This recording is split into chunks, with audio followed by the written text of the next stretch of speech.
Mother Teresa and institute of computer education में आपका स्वागत है।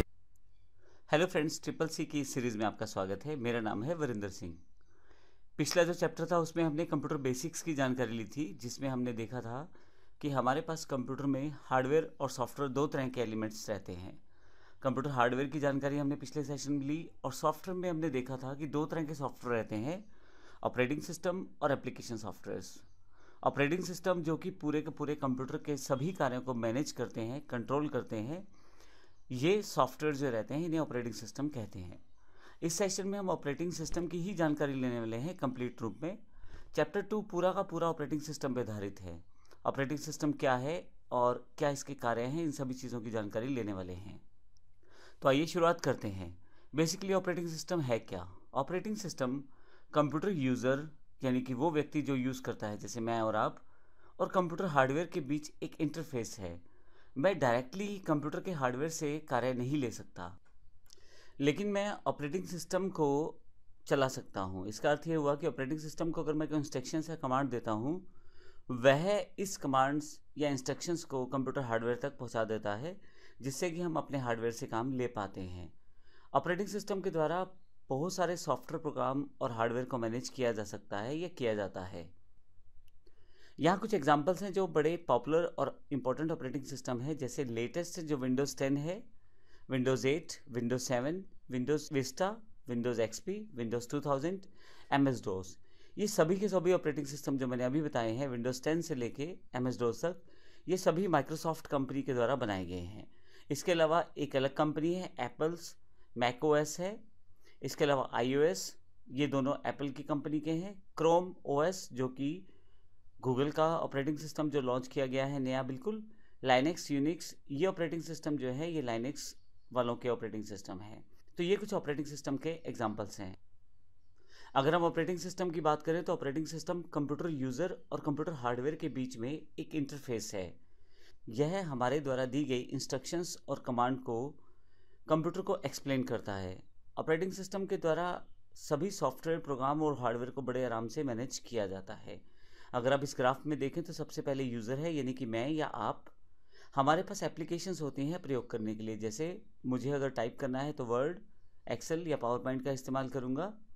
लेकिन जैसे ही मुझे फाइल सेव करनी है उस समय मुझे ऑपरेटिंग सिस्टम की ज़रूरत पड़ेगी, क्योंकि कंप्यूटर के हार्डवेयर से ऑपरेटिंग सिस्टम कार्य ले सकता है।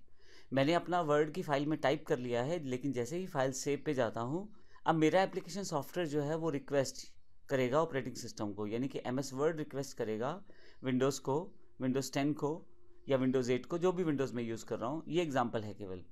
और विंडोज़ 10 जो है वो कंप्यूटर हार्डवेयर से चेक करेगा कौन सी ड्राइव पे स्पेस खाली है, और जब मैं सपोज करें डी ड्राइव पे फाइल सेव करना चाहता हूँ तो ऑपरेटिंग सिस्टम चेक करेगा डी ड्राइव पे जो वर्ड की नाम की फ़ाइल मैं सेव करना चाहता हूँ उस नाम से पहले कोई फ़ाइल तो नहीं है, या मेरे पास डी ड्राइव भर तो नहीं चुकी है।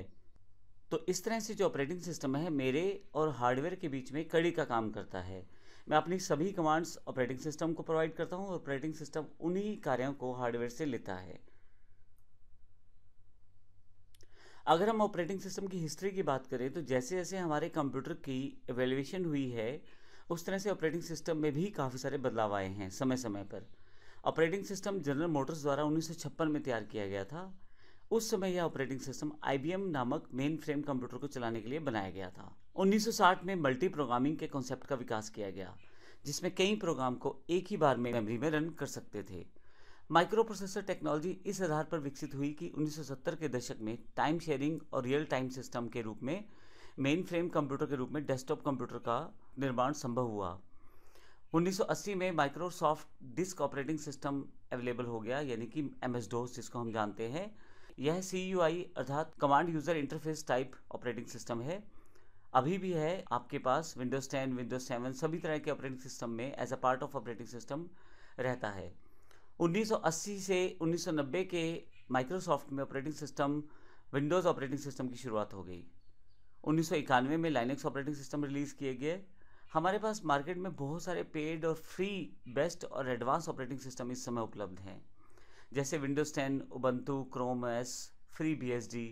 इसके अलावा window XP, Windows 7, Windows 8, Windows 10, ये सारे ऑपरेटिंग सिस्टम जो है ये हमारे पास माइक्रोसॉफ्ट कंपनी के द्वारा दिए गए हैं। इसमें इंपॉर्टेंट बात यह है कि जैसे जैसे कंप्यूटर का एवोल्यूशन हुआ इलेक्ट्रॉनिकली, उसके साथ साथ हमारे पास ऑपरेटिंग सिस्टम यानी कि सॉफ्टवेयर में भी काफ़ी सारे बदलाव होते चले गए।